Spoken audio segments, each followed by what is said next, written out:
In education, the big thing is personalization. How do we make sure that every child, every learner gets something that's tailored specifically to how they learn best and what their needs are? Well, now we're seeing that in technology as well. From advertising to applications, the way that technology is customized for you and me is changing the way we behave in our world. Before we get to that, some big news stories. Good to have you here on the Rundown.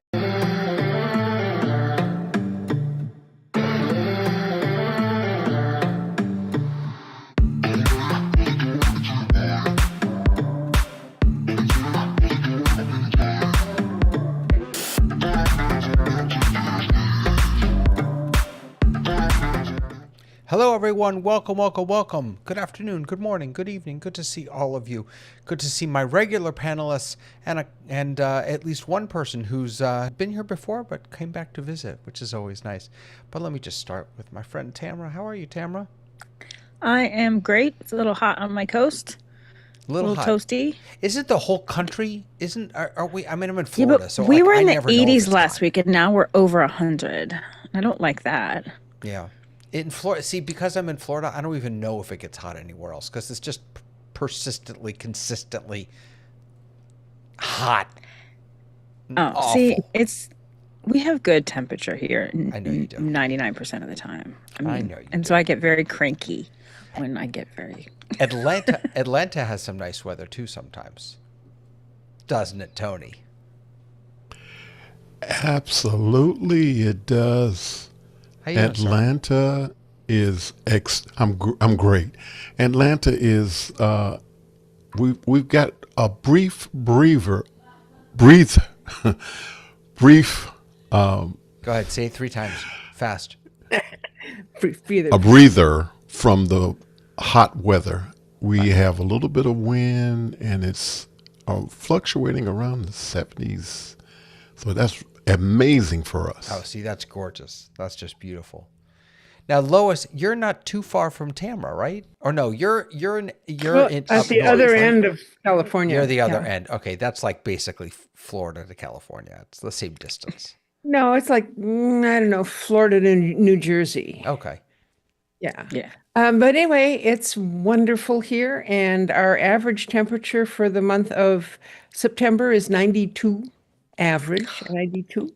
And we're going to be a little warmer than usual this week. We were a little cooler than usual last week. Why are we doing the weather? I have no idea, but that's why Nothing God, to do as with far as I'm that. concerned, that's why God created air conditioning.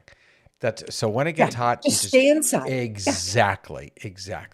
Unless you live in the frozen tundra of Canada, like Dave Troutman. Hello, Dave. Yes. We missed you last week. Yeah, I missed it too. I had a lot of things to say last week and never got to say them. So, you know how it is. Well, but I'm back, and we're doing our thing. And yeah, we have great weather actually this week.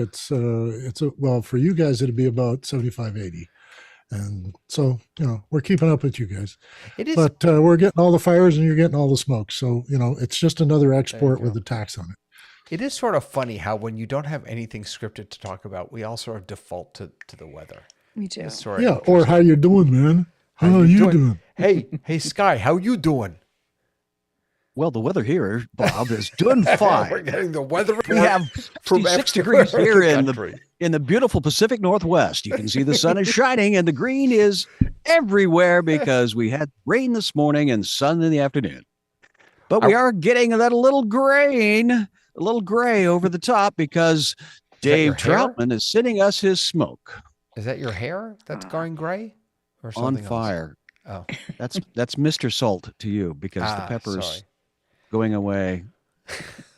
And look, And as a who Methodist, we don't have the yarmulke, so sorry. I should well, get my. you know what this does? This covers my bald Presbyterian. Spot. I do recognize that need for the Presbyterians to catch up.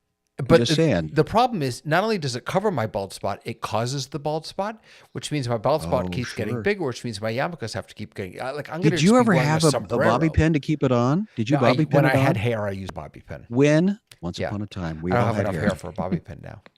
Now see, wasn't that better than weather? I think weather or hair could be two of the best topics ever. Now it's just gravity. Hey, look who's here! Look who's here! Hey, Paul, how are you?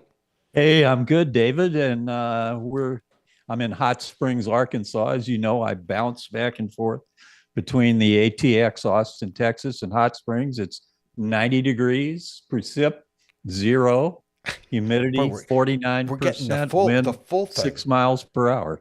Love it. Well, there you go. I mean, that's everything. That's absolutely everything. We have no time tonight because we have so much that we need to get. So yesterday, I was watching the news, and all of a sudden, a Mr. Tim Cook walked into the room with President Trump, and they had a big announcement to make that Apple is investing $600 billion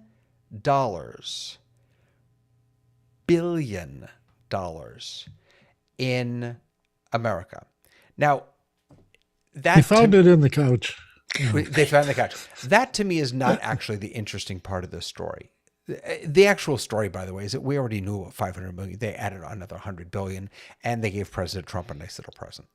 But the interesting part of this story to me is the tension between Tim Cook and President Trump around one specific issue, which is, can we build the iPhone here in America? And Tim Cook was, I think, as clear as he could be that there are absolutely components that we build here, but that the final product is not going to be built in America anytime soon.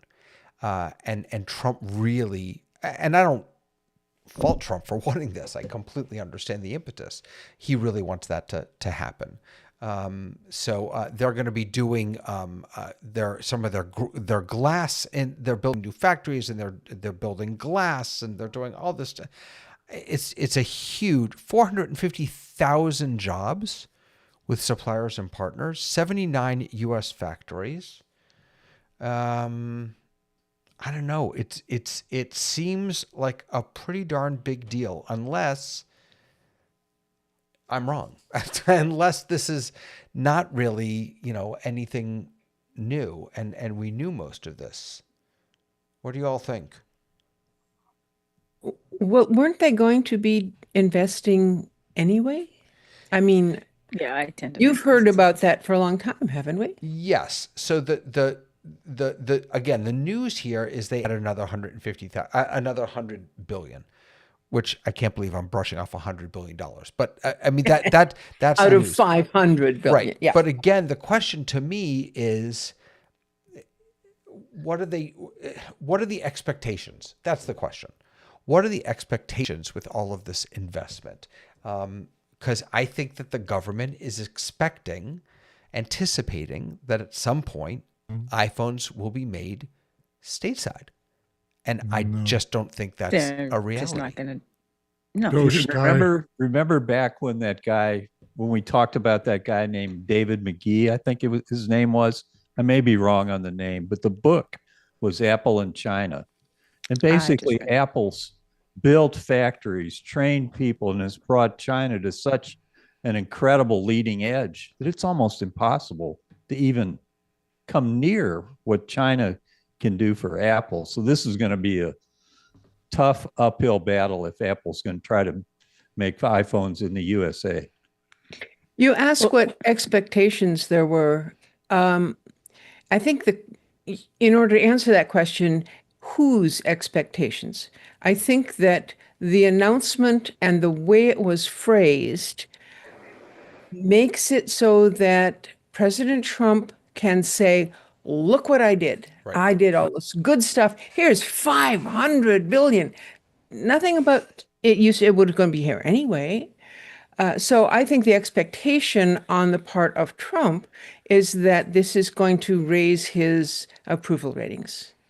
Right. I meant think- what are the expectations of Apple and of the manufacturing process? What are the expectations that our government has of Apple? I really think that those who don't, and let me just say, I don't pretend to even understand the manufacturing process, but those in positions of power claim that they do and claim that this is something that can be done. And Tim Cook just completely does not agree with that, I think. It's going to take a village, David, Yeah. because and back decades, in the 90s, I think.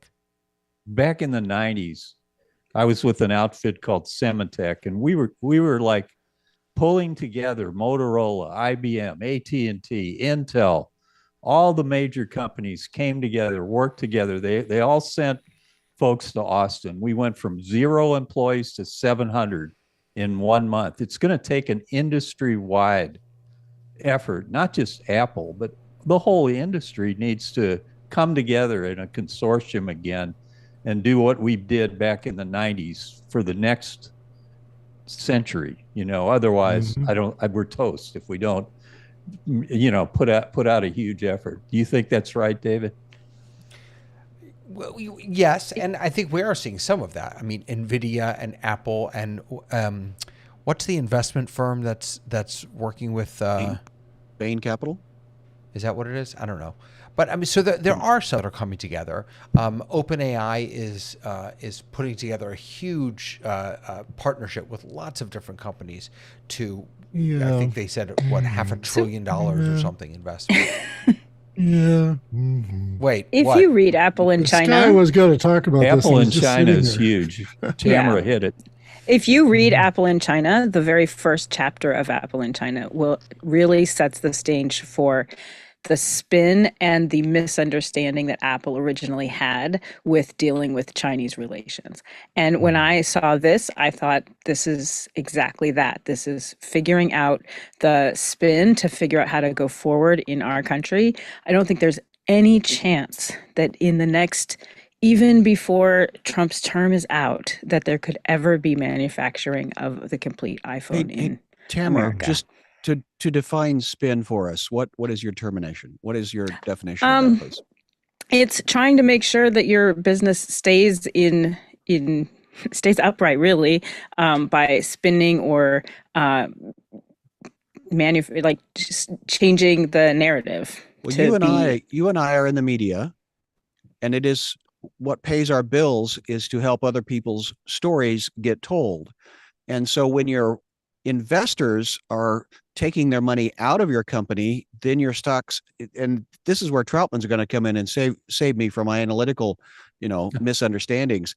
But when you are working as a corporation with investors, having money in the bank is a good thing, right, Dave? Mm-hmm. And how do you reassure those investors? And over to Troutman. Well, I was going to say that most of the investment in the last 3 or 4 years has been in, I'm not going to call it vaporware, but it's the prospect of AI becoming the thing. And how many hundreds of billions have been spent there on simply building and warehousing servers to do the job? I'm happy that Apple is attempting to sort of move into making real things, some parts, but real things. And that employs people. So if you want to make chips, you don't need a lot of people. You just need a lot of robots. And I think it's kind of interesting that he's added another 100 billion to the idea that Apple's more interested in making devices and things, and to heck with the rest of this vaporware that might or might not produce jobs or give prosperity and spread it around. Now, on the question of China, it is a bit of a spin, not just to American politicians, but to Chinese politicians, right. Because as we know, Apple invested heavily in getting them to a place where they could do this, and they can also take it away. So if they say they're going to start moving it to America, China will start to get worried. And I think in terms of international politics instead of, well, economic politics, you want to be friendly to Japan, but not friendly to China these days. And you want to protect South Korea from not doing all the things they do for Apple. So I think, this is an investment that is in America. That's the great part. And it's also an indicator and a bit of a spin to tell China we're paying attention, and we might not like the way you're treating us, so we might take our iPhones and go home. But I think we also have to talk about India, because that was the other place that that Apple said, well, we can't have everything in one place, and they moved some of their operations and started investing in India. And this week, India has huge tariffs attached to them. So it is a good piece of business to make sure that your president is aligned with your. Let me get Tony in. Go ahead, Tony. Yeah, I just wanted to add that I think that there will not be a iPhone built in America. And the reason I say that is because I think that what Apple could do is create a transition device that can be built in America. But actually pulling the technicians that they have in China and in India, I think would be very difficult, because we don't have the technicians here in America that can produce the iPhone as of this moment. And so down the line, as we gear up for whatever the next product is that will supplant the iPhone, there is a possibility of the infrastructure to be in place so that that product could be built in America. But actually snatching the product away from India and from China, we don't have the technicians. Possibly there might be machines. You're absolutely right. We don't have the technicians. We don't have the machinery. We don't have the infrastructure. And then we don't have the money. Even if we did, we don't have the money. Right. We're not going to pay 3 times as much for an iPhone. Sky, go ahead. You just you pinched my punchline. That was exactly what I was going to say. That we don't. We have come to expect a certain quality. I've spent $3,200 since 1984, every 3 years. So somehow some analyst has realized the pain threshold for a certain product, in this case a laptop, but originally it was the chimney iMac, so it was $3,200. So now they found the same pain threshold where the product is more valuable, more more usable, etc., staying up with the times, giving me the new whistles, the new bells. But we're rushing off $100 million of a $3.27 trillion company over 4 years. It's a lot of nickels. It's a lot of pennies. It's a lot of anything. Yeah. But Apple's the spin is pretty thick. Yeah. Paul, go ahead. Yeah, it's not like I was saying before, but we got to do what we did in the 90s. In the 90s, we all came together. We Intel, IBM, AT&T, and whatever the equivalent today of those companies in the 90s. It's got to be an industry-wide effort. In the 90s, what we did at Semitech is we had a wafer, that they cut chips out of wafers, and then we made it this big. That was what we did at Semitech. We need to do the same thing industry-wide, not just Apple. Apple's a company that doesn't get AI, that is a very proprietary operating system that is not a share. They're not known for interoperability. We need an a total industry thing. And, I sat in an office next to Bob Noyce, and he invented the semiconductor. And there were similar people from Motorola and all the other companies. They all came together, put their minds together. And that's the kind of effort we need, I think, All right. now at this juncture in the United States. Two last words, Tony and Dave. Well, I disagree with you, Paul, from this standpoint.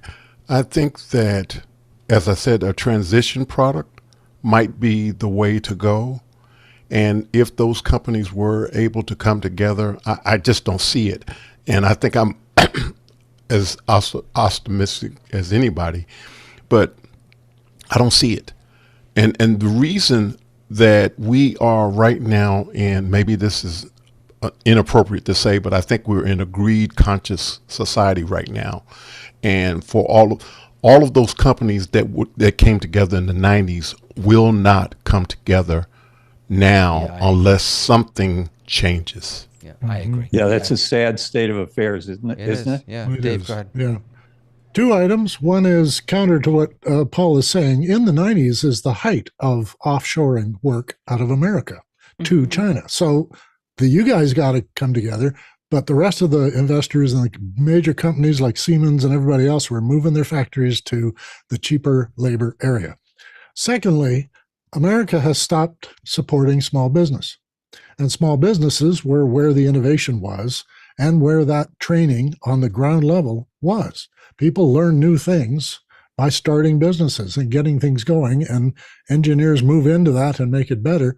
And those products that are going to replace the iPhone are not going to come from the megacorps. They're just not. Meta's been trying now for a long time to make something brand new, and they haven't got around to it yet. I think Apple may not come up with anything brand new for a long time yet, so they get to bide their time trying to invest in the development that we would all like to see. But they're not the only ones who can do it. So I think, in the sense that all the big banks want to talk to the big investors and all of the hedge funds, but they don't want to talk to people who actually have really good ideas for changing things. And there was an article about somebody who's just come up with a way of making metal with 3D printing, and the metal is 100 times lighter than steel and 10 times stronger than titanium. And if you made things out of it, you would save a whole lot of fuel moving anything, and you'd be able to make things that you never thought you could before. Is that the article that I posted twice as big on the sheet before? It is the article you posted. Yeah, so that's the article. So this was originally in the rundown. And that's a small thing that will turn into a major industry. That was actually from January, and I couldn't believe that I missed it. That was an amazing story. It is, yeah. And that it was created, that this new material was created by AI. It wasn't created by, it was conceived. No, but it was guided. Yeah. They put in their failures and said, "What would you do?" And it said, "Well, I would do it this way." And bingo, they got it. Yeah, it is. Speaking of, so that's what I wanted to emphasize is that small groups of people doing that kind of work that don't get the funding, and they're cutting off funding for research all across America today, and it's not going to move you forward. It's going to move you backwards. Well, agree. On that, we definitely agree. Yeah, but speaking of moving forward and AI, hey, guess what came today? ChatGPT 5.0 is here. Now, this was rumored we had a pretty solid idea it was dropping today from earlier this week. It did in about an hour, and how long was the speech? About an hour and 20 minute, sort of keynote-ish type of address today. I did watch the entire thing. I didn't watch it. I listened to it on my way home. And it's pretty darn impressive. They made a big deal out of a couple of things. First of all, they spent a tremendous amount of time on coding, and they specifically talked about using ChatGPT 5.0 for vibe coding. And they actually then coded some things in real time. They created games in real time. In coding. They talked about healthcare. They brought out one of their employees and his wife who was diagnosed, I couldn't believe this, with 3 different types of cancer within the course of a week, and talked about how she was able to take information the doctors were giving her that she couldn't understand, put it into chat, and then have it help her and sort of empower her to be able to take more charge, or have more agency in her health journey. So they also talked a lot about front end, about how it has design sensibilities. They talked about how it's going to be much better at helping people write. So I'm thinking about you, Tamara and Sky. Right? They spent quite a bit of time thinking about how it's going to help people write better. There are some voice improvements, and I would say that other than all those improvements, the big takeaway is that now this is all you get. You don't choose from a whole bunch of models. It's by default, everyone's on ChatGPT. There's one other model that you can get, GPT-5 Thinking. Everything else is gone. You still have all of the functionality that you had before: deep research, agent mode, create an image, think longer. You can add Google Drive, things like that. But there's no more of this guessing. Do I want to try O3 or 4.0 mini or this or that or whatever? It's all just right here. And the last thing I'll say is that, although I don't think it's live yet, I've been looking for it and I can't find it, there's a lot of personalization coming. So you're going to be able to, little things like change colors. Let's see, where is, I saw this before, but I don't see it now.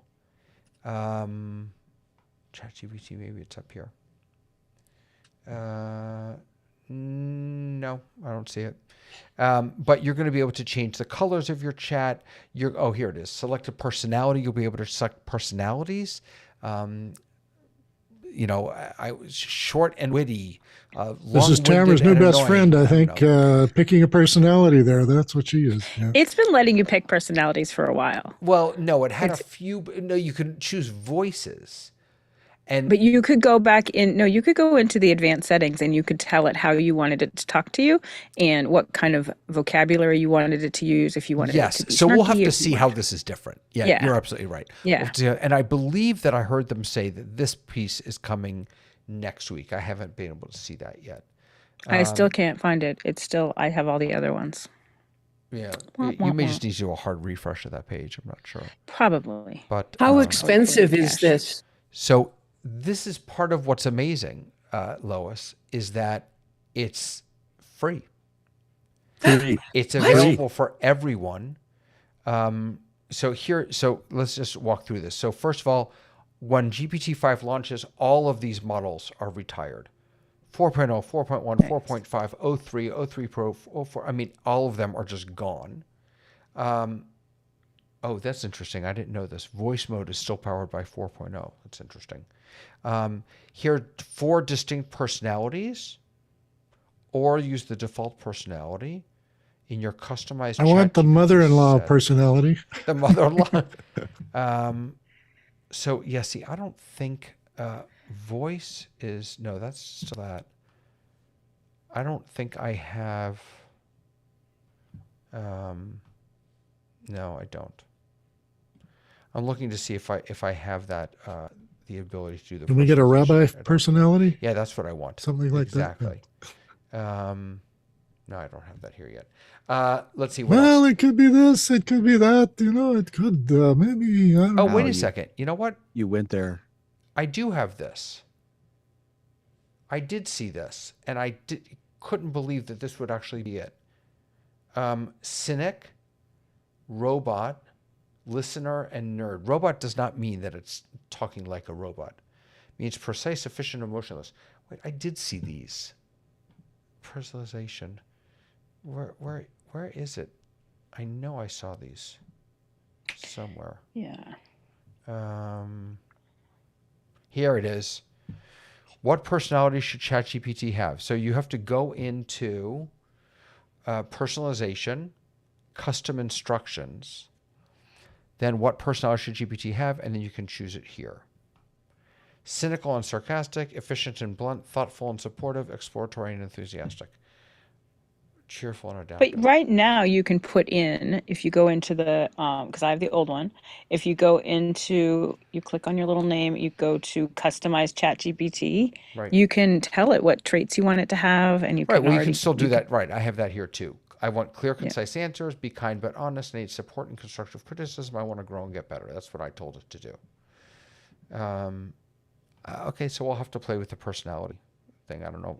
I'm not entirely sure what that will that'll do for us.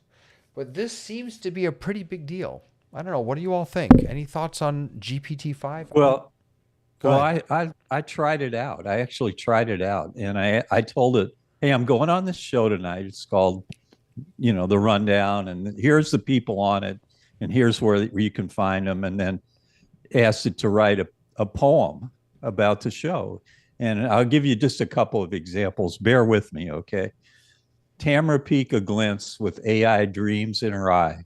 Imagine GPT-5, brainy, free, and oh so spry. The rundown dives into text Y, shaping future underline. Tony Mobley floats in where deep talk and art collide. Hosting conversations with Tony, he brings soul to the digital tide. And Sky Gleason, wise, with a half smirk so sly, great tech, lovely R&D, but still, don't data dive in a lullaby. Anyway, it goes on and on. You may or may not feel those are appropriate, but anyway, that's what it generated. So here is, I changed my custom color to purple. So this is one way that you can personalize. So my text is in a purple. This is not important, but there are little tiny tweaks here. Look, it just came out. We're all gonna have to play with it and see, if it actually feels different. There was actually a nice Mr. Who's the Boss, which is a tech reviewer on YouTube, already put out a 12-minute review of it, and he did direct comparisons between 4.0 and 5.0, and it was really interesting because some of it was much, much better. Other things like, for example, hallucinations, just making things up out of whole cloth, they talked about that during the keynote today, that it would be much better. He found that it was, in his short little testing, that they were about the same. It's still hallucinating. So we'll have to see. I'm excited to play with it, though. Any other am I the only one who's excited? No, I'm excited. I do think that the colors, we can brush them off, but that is what's going to make it user-friendly. Like, what it looks like now is equivalent to what DOS looked like. So I think as it becomes more similar to it has a shiny background, it will be more user-friendly to average people.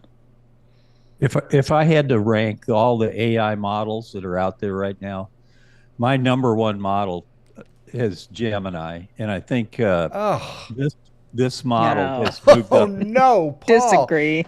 This model has moved up. My brother and sister-in-law work on Gemini, so I'm not.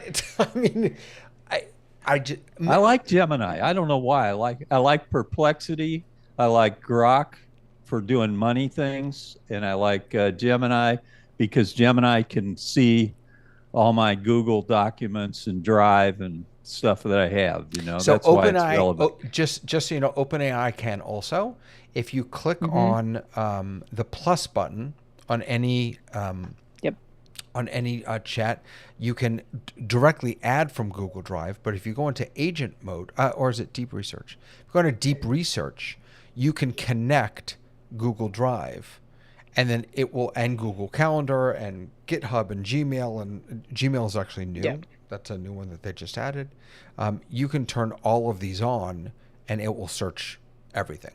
Notion. Hey, Teams. Number one tip of the day. That's a great tip. Yep. Yeah, go ahead, Sky. Well, I just feel like we're doing this story all over again. This is, the same.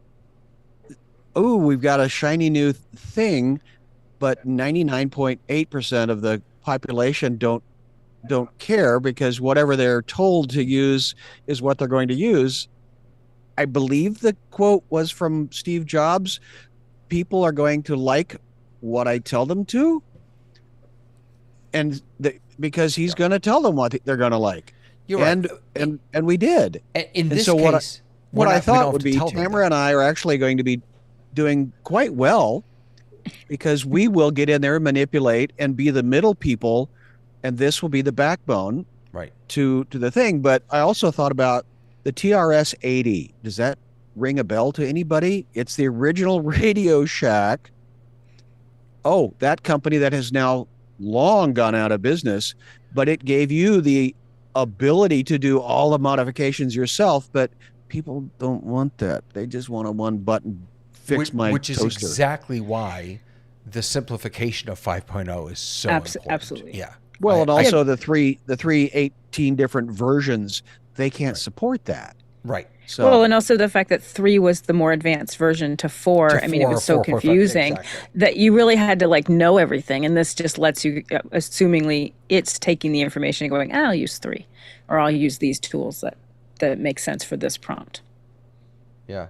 Vic, what are you saying? The splash screen saying, hold on, Vic just brought up something kind of interesting. The splash screen saying introducing ChatGPT 5 is OpenAI's marketing shorthand for our latest improvements under the hood is ChatGPT 4.0. What? Wait a second here.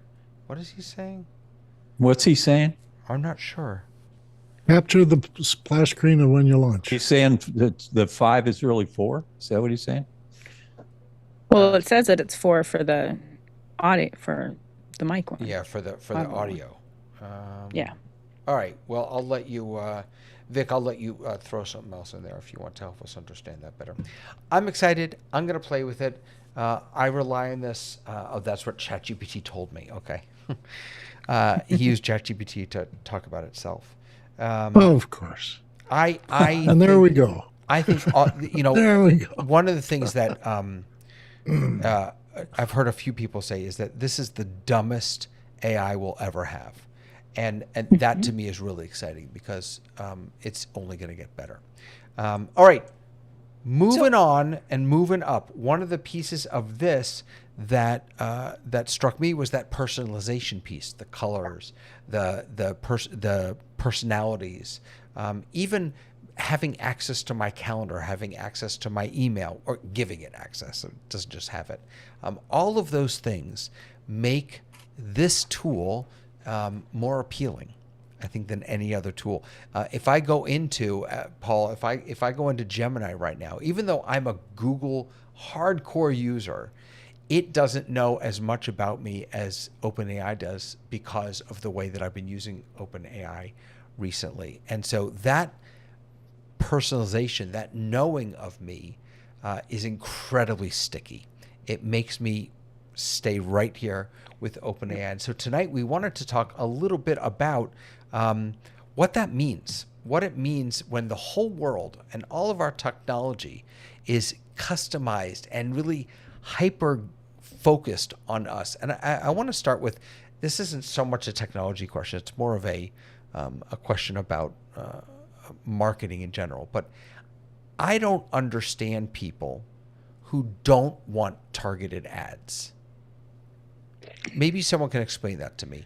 They would rather not give their personal information and get garbage ads than give their personal information, be able to use the service for free, and then get an ad that might actually be relevant. So, David, that's sort of like going into Google and searching for something versus going into one of your AI things, putting in a question and only seeing what it thinks is relevant to you. So if I want to see a broader range of things than I have seen before, I am probably going to want to be broader. Whether or not it's knowing anything about me or not isn't the question. It's what am I being fed, and who is it that's deciding what I'm being fed? So what you're talking about is discoverability, right? Am I looking to discover new things, or am I looking for it to feed me what I want? So what it knows it's the difference. It's the difference between walking into a library, going to the card catalog, and saying, there's the book I want, versus going to the shelves where that book is housed and looking at the range of things near it. It's all the same topic, but different Right. books. And so if you are only getting a specific answer, then you aren't seeing or thinking about a broader range of things. So where do you draw the line between personalization and invasive data collection? How do you, Sky? Same thing. How do you kind of manage that or balance that?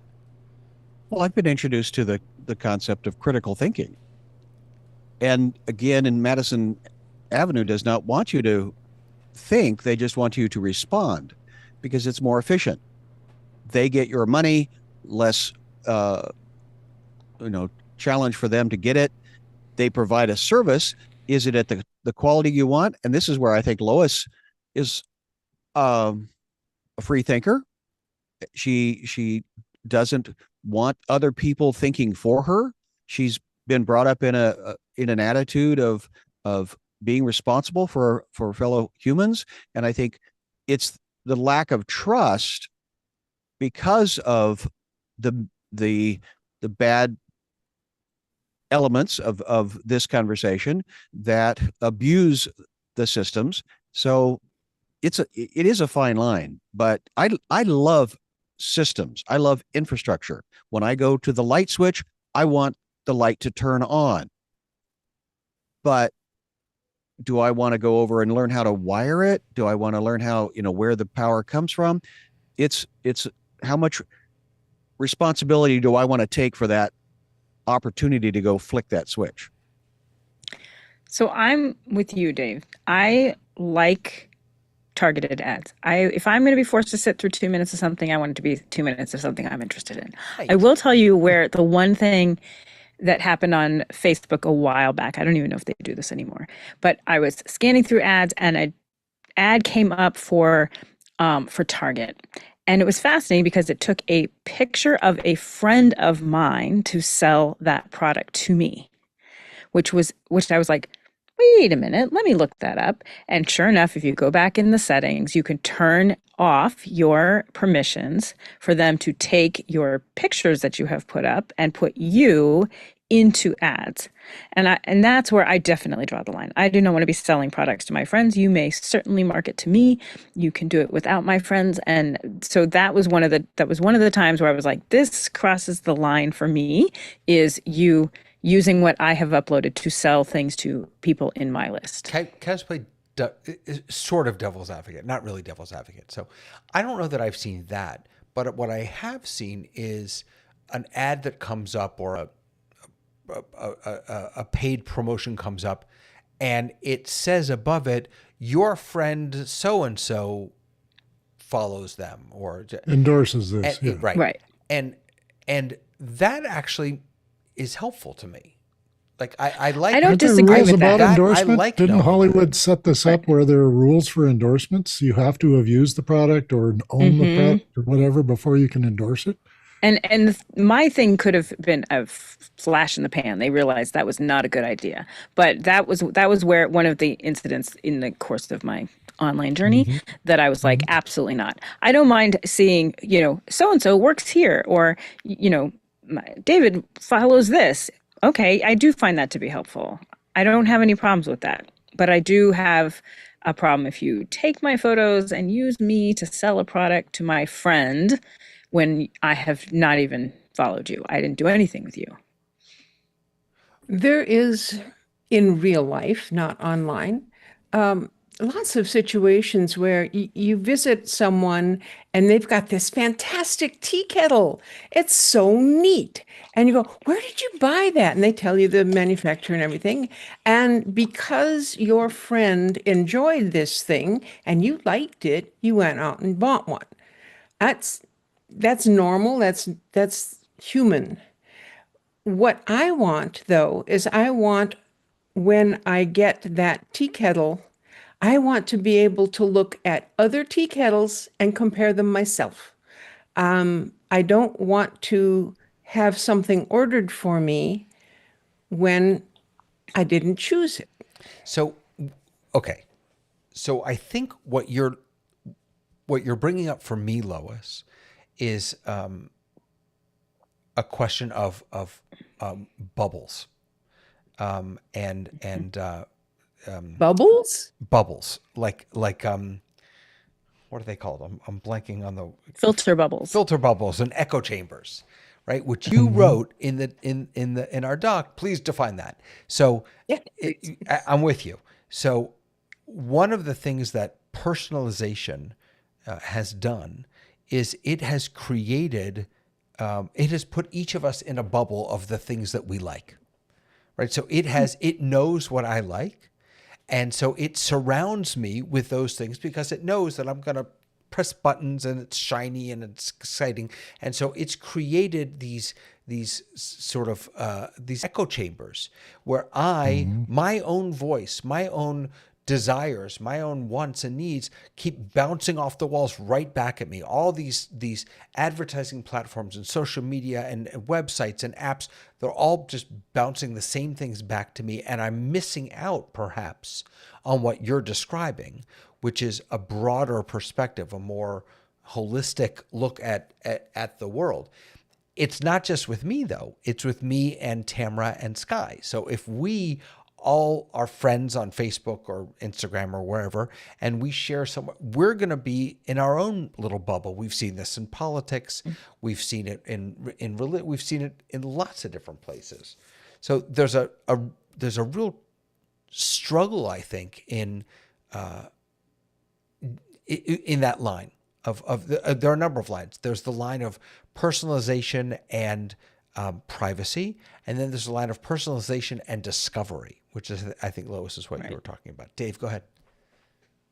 So back in the 90s, they started giving out cards at grocery stores where you get a discount or you're a member now and you can get special deals. And there was one for Safeway, and America has some Safeway, and we have it up here. And there was a fellow in California who put on his internet page his card. And the number you can use, if you don't have the card, you just give this number. And he wanted to corrupt the database. So he managed to get 100,000 people to use his number. And he bought apparently enormous tonnage of groceries every week.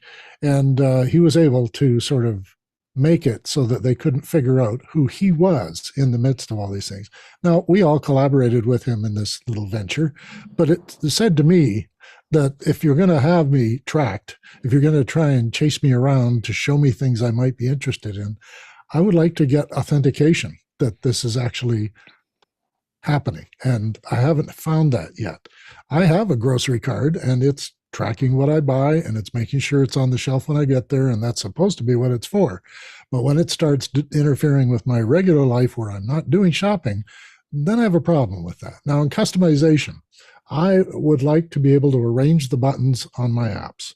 I download an app. I'm not happy with where the button is, where my thumb wants to go, and I want the keyboard a little bigger. Maybe I should be able to customize my interface, and we're not getting that yet. The big promise was that with object-oriented programming, we'd be able to let the customer figure out what buttons they never want to push and leave them out, and put the buttons where they feel they wanted it and play the game that way. The other future that we're not getting is customized clothing. Hold on a second. Are you Apple or Android? What? I'm all. That's Dave. Yeah, I know. Dave, are you Apple or Android? Yeah, I'm Apple on the phone. Yeah. Well, okay. Well, that explains why you don't feel like you have any customization. You don't have any on Apple. On Android, you can do whatever you want. Oh, well, you can't move the buttons around in an app. Of course. In an app. Sorry. Right. You're right. In Zoom, you can. Yeah. Yes, you can. In Zoom, you that can one move is the buttons very around. customized. You're right. Yes. Yeah. That's right. Sorry to interrupt. Go ahead. Well, anyway, we were able to edit the Microsoft, strips at the top of Word and that sort of thing. But I'm talking about how the promise of the future is sort of failing us because of things like customized clothing was supposed to be made just for Dave. And it could be a pattern that's unique to Dave. It could be, my size and my shape and that sort of stuff. But small scale manufacturing needed to be involved. Large scale couldn't do it. They couldn't afford to make something just for Dave if they had to make 300,000 things every week. So small scale manufacturing wasn't encouraged to be able to do this at a local scale and be able to make clothes just for Dave. So we used to have tailors all over the place. We used to have shoemakers, and we used to have a lot of people who could do a lot of these things that we're talking about, fix the switch. And now we have to get big corporations to come and give us our selection, their selection of what is available, and they aggregate all this stuff for us, so we don't have to buy the car we want. We're going to buy the car that's available nearest us. So that's my problem with customization. So, Dave, I don't think that we have to have small businesses in order to do the clothing thing, because there are so many people in the world that if you specify a height, a weight, your instep, whatever, there's probably a company that has made 50,000 of them just like that. And it's not special to Dave, though it fits Dave.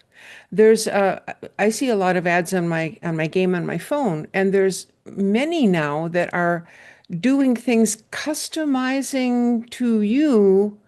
Well, what it really is you are entering information in a form, and you are picking your height, your weight, your age, whatever, what are your goals, etc. And then it comes back and says, and you should walk 5,000 steps a day, or you should walk 7,000 steps a day.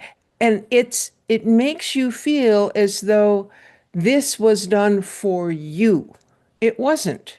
It was just, with this pattern in the form, this is the response you give. And you can set up as many patterns as you want and have that thing give you the response that you think is customized to you. Lois, can I ask you a question? Sure. Getting that what felt like a personalized response, was that encouraging? Was it supportive? Was it? Well, I didn't do it. Okay. Because I'm not going to give them my information just to get back something that says, are you going to have 5,000 steps or 7,000 steps? I think that makes all the difference for some people. I think it makes a difference. I think it does make a difference. But what is your trade-off? What are you getting? Yes, personalization, but what are you giving yourself? But you can change your algorithm. I mean, I think, to speak to Dave's thing really quick, Amazon, not like yesterday, but recently, you can, if you're buying clothes on Amazon, you can now choose your model. So you can pick a model that is closest to your size, and it'll show you what the clothes look like on that model, which I think is is a step up for online shopping. Wait, where is this? Hold on. Because I buy all my clothes. Well, actually, they had Amazon had a mirror they were trying to get out that you stand in front of, and then you can choose things, and it'll put it on you in the mirror. And the trouble with that was it had a camera to see you to put the clothes on, and people realized that camera was in my bedroom.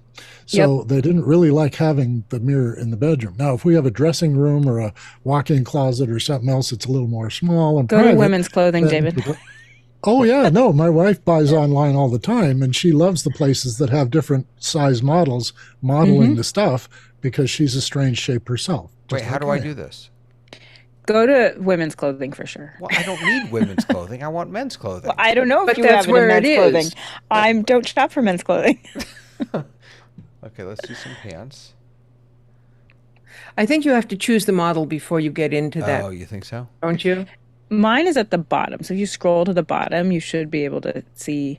I don't know. I'll try to find one and send it to you. Size chart. Let me Something else. Products related. I mean, it's a cool idea. I love the idea of being able to choose your. I think I've definitely passed it at this point, but maybe I'm wrong. Let me see if I can find one. I think it'll scroll forever. Yeah. Okay. I mean, these are cute. Maybe I'll get some of these. I don't know. I'll just send you one. All right. I've noticed it recently on more and more things. No, it's okay. No, there are some shops that are fashion shops, and they're putting people on camera for Zoom sort of promotions, and they make sure they have all different kinds of models who can show you how the fit works.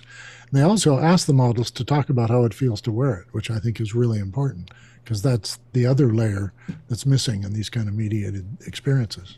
Well, again, it feels like we had this conversation at the beginning of the evening in regards how do you manufacture a thing to make it within a price point. And to Paul's point, the manufacturer has to have the trained uh, personnel, equipment, supply chain, and so all of these customizable experiences is yes, the cobbler can make a really amazing custom shoe, but it's going to be probably very expensive versus the factory that will crank out a size 10, which is never a size 10. It's never, it's, and even so, this is I love Lois's comment, the trade-offs in this conversation. There's, it's not, it's going to cost you something. Remember Mason Shoes. Now, Mason Shoes was a company out of Wisconsin.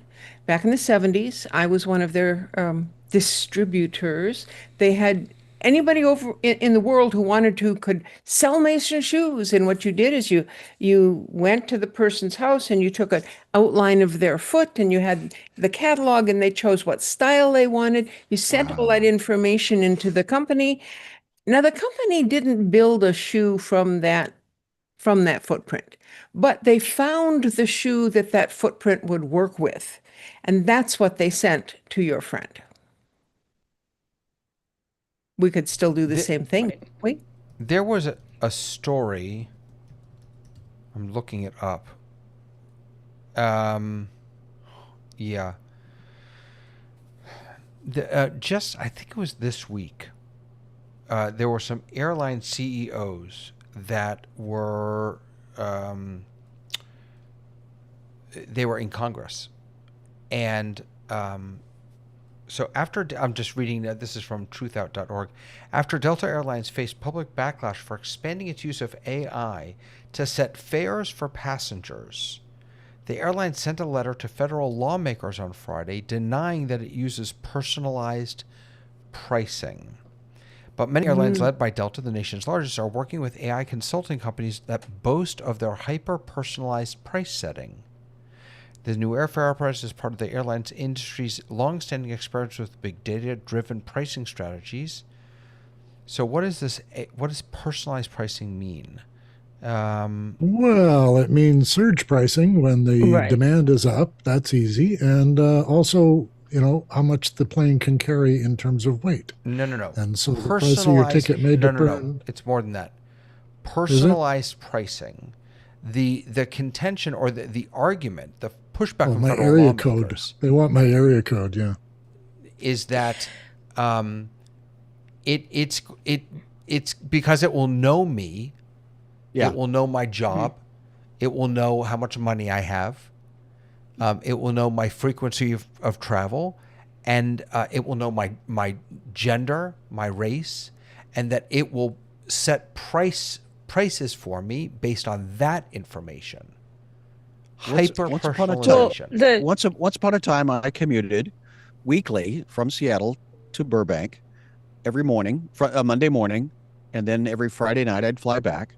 And yes, eventually I got mileage, I got bonuses, I got customized because they recognized volumetrically they were going to make money on me, a lot more money on me if they treated me very nicely, because there's lots of other options, Southwest and Delta and all the others. But Alaska treated me very well, and I spent a lot of money with them, and then they reciprocated. The travel industry's been doing this for a while, though, right? So if you go on a Sunday night and you're like, okay, I'm gonna look for a flight to New York, and then it'll say, hey, the price is $200. And if you continue to use your browser to go back and look again and again, the price will go up. And so if you clear your cache or use a different browser and go in and look, then the price is totally different. So they've been doing this for a while. But that's universal. It does that for everyone the same. Right. And that's what's different here is that if you do that and if I do that, you and I would get different prices based on whatever, based on who we are. That's how do you know that? How do you know that you two will get different prices? That's the contention. That's the contention that the lawmakers are fighting with Delta about right now. And Delta has denied that they do that. Right, because they are using AI. Delta has this AI powered pricing scheme, and the idea is that AI is going to. They're using AI to make pricing hyper personalized to where you live. It doesn't even have to know about you. It can know where you live, and it can make a judgment call on how much you should pay for a fare based on that. Mm-hmm. Yeah. And I think Troutman talked about it a minute ago. There's a term that's been around long before AI that if the volume, I know I checked out of a Las Vegas hotel, got a phone call. It said, no, you need to stay an extra day. I went back up to the counter that I had just checked out of an extra day. And they said, oh, well, that'll be $300. It's like, but it was $180 that I gave you back. It says, yes, but we know how many rooms are on the strip and what the volume is. And we know that we can charge you $300, take it or leave it. So it's like, so what does that mean, David? What is that called? Dave Troutman. Well, it's like aggregating, isn't it? It's they're able to, well, everybody now, of course, all the car repair places use the same database. So you know where the parts are, you know what they're costing today. And that's surge pricing. Yeah. Surge pricing. Okay. All right. So imagine it says, oops, sorry. Imagine if you're a family member. This is Senator Gallego. Imagine if you're a family member, your granddaughter has just been born, your grandson has just been born, and you start posting on Facebook. Delta is going to be able to use technology to actually skim that information. When you go and try and buy a Delta ticket, they know that you're going to actually want very much to go see that grandchild of yours, and they're going to actually raise the price. So it's not a market price, it's a pressure price, one that's designed around the pressure points that they think that you are willing to pay. You must remember the guy who got a promotion from Target for vitamins, I think it was, and it was addressed to his daughter and discovered that she was pregnant.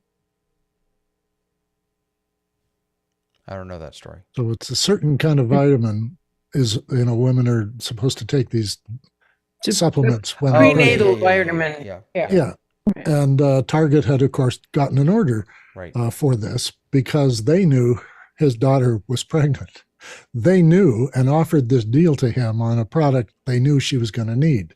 And the guy had to address his daughter and say, when were you going to tell me what was going on here? And so it is intrusive in some ways, because if they know that much about you, there's communication problems there. And David, if you are an investor and you have stock in Delta and their profit goes up, does this make you happy? Or are you upset that they're being more efficient and cheating the system? Or are they? And so the struggle. Right. And I want to find out how people know this is happening. There's accusations, there's denials. Is there any scientific evidence? Well, Delta has said, we know that they're using AI right now. They've said this. This is not a secret. They're using AI-based revenue management technologies on 3% of its domestic flights, and they're planning on expanding to 20% of their domestic network by the end of 2025.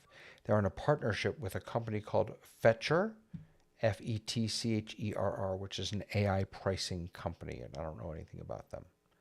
But that's different than looking at your personal thing and going, I've got a grandkid coming, so you're going to double the rate of your fare. Well, we don't really know what it means, and I think that's part of the concern, is that we don't know what it means. And when we talk about AI and personalization, I think it's important to remember that as we don't really know the limits, the capacities of AI.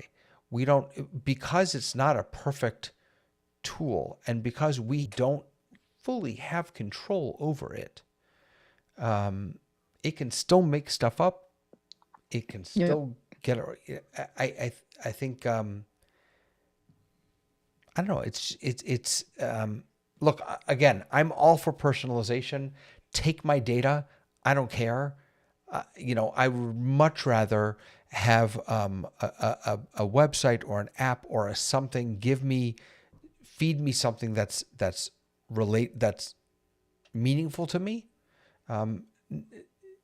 Notwithstanding, I think Lois's very strong argument that what that does is it puts me in a bubble, which means that I miss out on lots of other opportunities. So that's a very strong point. But I'm all in on what Jeff Jarvis calls private parts, or well, Dave, public parts. We'll tell you when you're wrong. We'll tell you when you're wrong. I'm with You got David. friends. I like AI to know what I like. I like it to know that, what tech I like. And right and we now, like that, Paul, but we like that until Delta starts using that and starts jacking up our rates. Do you think that the personalization that you like is able to influence you into doing things, into shifting your view of the world, into voting for a particular person, into doing things that 10 years ago you might not have done? That's where I see the biggest problem. That's a really, really good question, Lois. Yeah, and it was sold to the political parties as a way of saving money by not sending messages to people who aren't going to vote for you. Because it knows what we believe or what we vote for. Well, how we voted in the past and all that, and how we registered and all the rest. Yeah. Yep. That's an excellent I don't understand this registration thing, but yeah. And I think, Lois, you're pointing out a thing where it's sold as one thing and it's used as another. And we get this with all our tools. We get this with all our software. We have ChatGPT and we have, Midjourney making pictures. And then you got a lot of guys on YouTube making semi-pornographic stuff out of, 3D images. And okay, you got a president who looks like, Rambo. It's really what people are going to decide to do with this stuff that makes it either helpful or hurtful. And I think, you sell it to Delta because they need to be able to, reduce costs and increase revenue to keep shareholders. What is the thing? Optimize the shareholder value. So looks like the Rambo. value of things. Yeah. Rambo? Yeah, they got Trump looking like Rambo. It was hilarious. But in the same sense, you can make it work really well for people who need it. And certainly with the handicapped population and with some other less fortunate populations, this could be very helpful, is being able to personalize things so that they know the person's blind and therefore they don't send them colorful pictures. They give them text and verbal. So we're able to do these things in tech more now than we used to. And if it can personalize to person's capabilities, like if AI could tell me that I'm starting to lose it, right? It knows how I normally talk. It's known that for 10 years or whatever. And then suddenly it notices Dave has trouble finding words, or he gets confused, or he never understands the question. And he starts not wearing a shirt and this sort of thing. And then it warns my wife that, clinically get Dave checked out because he's not behaving well. That would be very helpful. That's a really interesting, I hadn't ever thought of that, actually. That's customization in my mind. Yeah. Right. The better that these tools get to know us, we talk about early detection for medical issues, but boy, big data. I mean, your watch, these Apple Watches are watching you. Right. I mean, that's a nice name for the product. It's Apple watching what's you. interesting about that is that it's not just, that isn't just because it knows me. It's because it knows me in the context of all the data that it has for all these other people. Where you been, how long you stayed there. And it also, this is the funny part, because people think your phone is listening to you.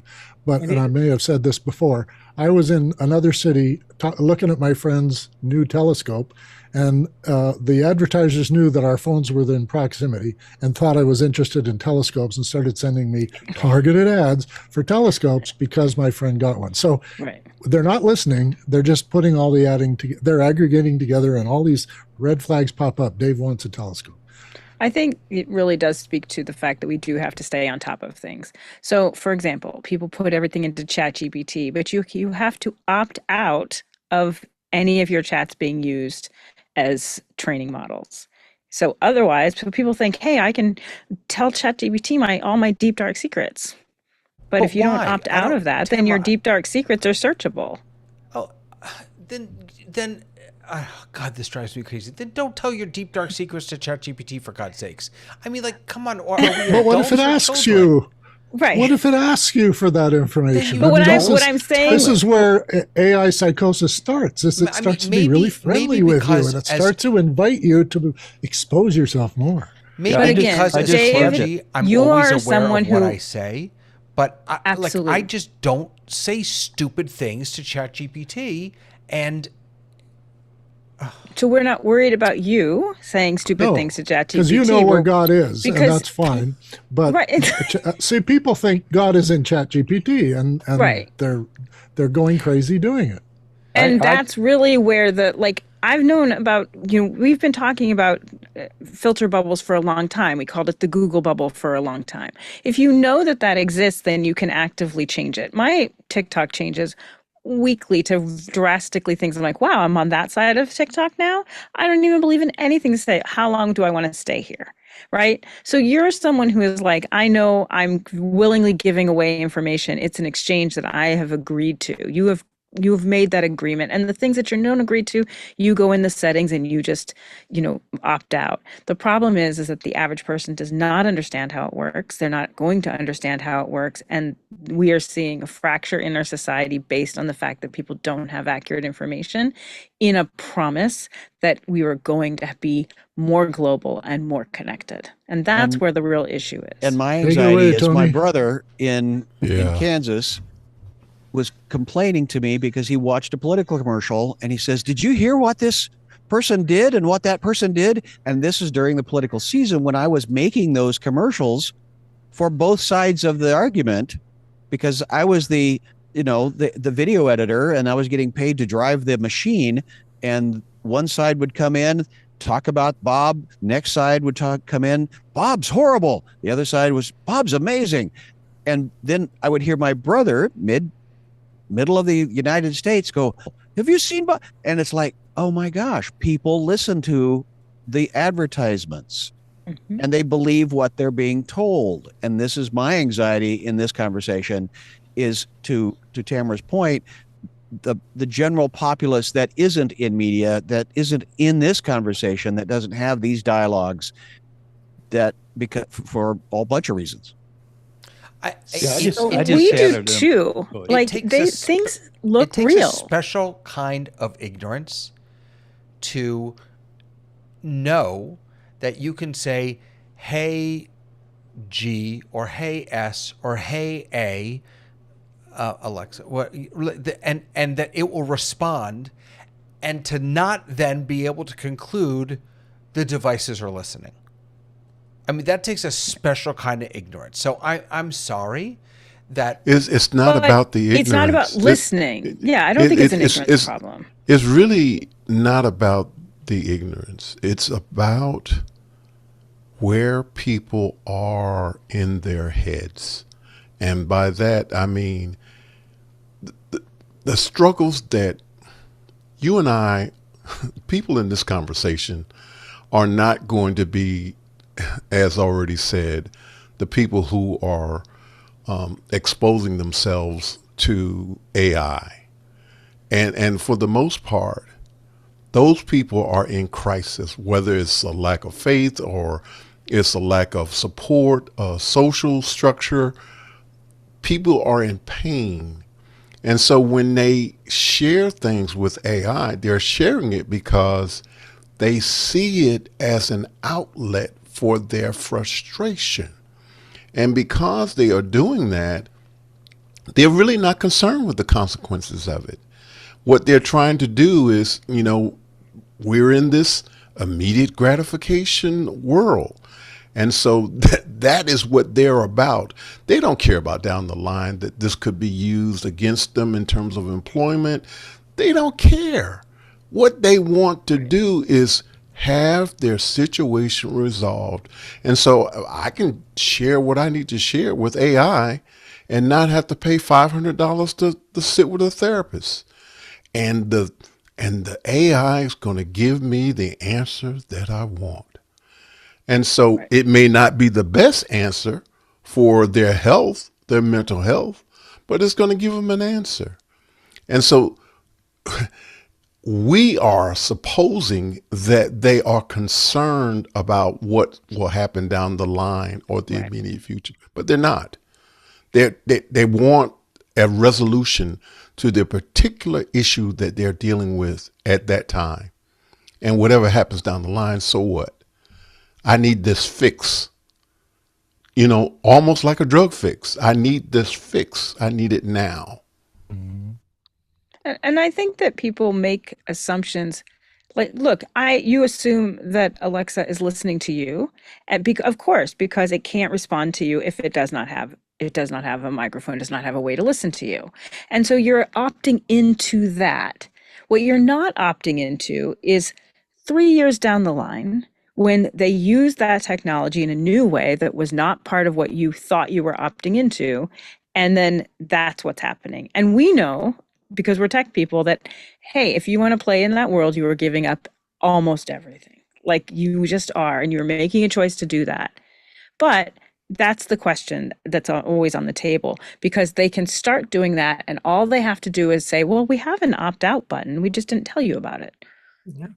And then until a lawsuit happens where they go, hey, we changed our terms of service, you might want to read them, which of course people don't. Yeah. Sky, go ahead. Well, just behind this green way here is a freeway, and they needed to expand it because they put a light rail right down the middle of it. So they took out I don't want the exact numbers. Let's say they took out 20,000 trees, big, tall, 50-year-old, beautiful evergreen trees. Now they said, don't worry, we are contracted to put in 150,000 trees to replace them. Well, yeah, I will never see those trees 30 to 40 feet tall.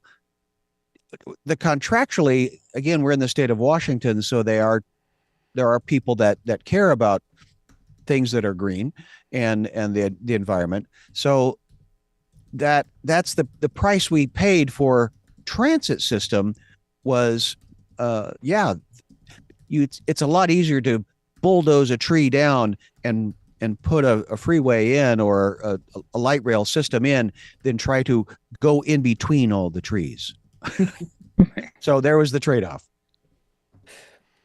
So I would like to shift us just a touch. We've been talking about This is going to have to be the shortest shift ever, because we're shortest shift. Okay. We've been talking about how technology customizes things for us. And I want to say we are human beings. We customize our interactions with other people and with technology according to how we want to be perceived, how we want to be presented. Tamara does this all the time. She changes her what she's going to see by what she looks at. So it goes both ways. We are also personalizing our interactions with you. You're personalizing what do you mean? I mean, I talk to David differently than I talk to Sky. I talk to my friend next door differently than I talk to the pastor. Yeah. Okay. Yeah, David, one quick question. Did we even broach or talk about the agentic capabilities of this? No. Maybe next time. We have to do that. Yeah, we have to do that. Like time. with every topic we've had, there are 7 more shows in this one topic, which we'll definitely come back to. For now, I want to thank each and every one of you for being here. I learned so much from all of you every week, genuinely, and I'm really, really grateful. And I'm grateful to all of you for joining us. We had a whole bunch of people watching us today. To Vic, who is active in the chat. Thank you, Vic. And Andy is here. And Vetsen was watching. I'm just scrolling through all the names here. Roland. See Roland. Roland was here. Yeah, I saw Roland. Hershey. Good to see all of you. Thank you for watching. Hershey. Come back every Thursday. If you have a topic you'd like us to discuss, let me know. Throw it in the Discord or hit me up an email or anything. Carrier pigeon. It all works. Have a glorious weekend, everyone. And we'll see you next time on the Rundown.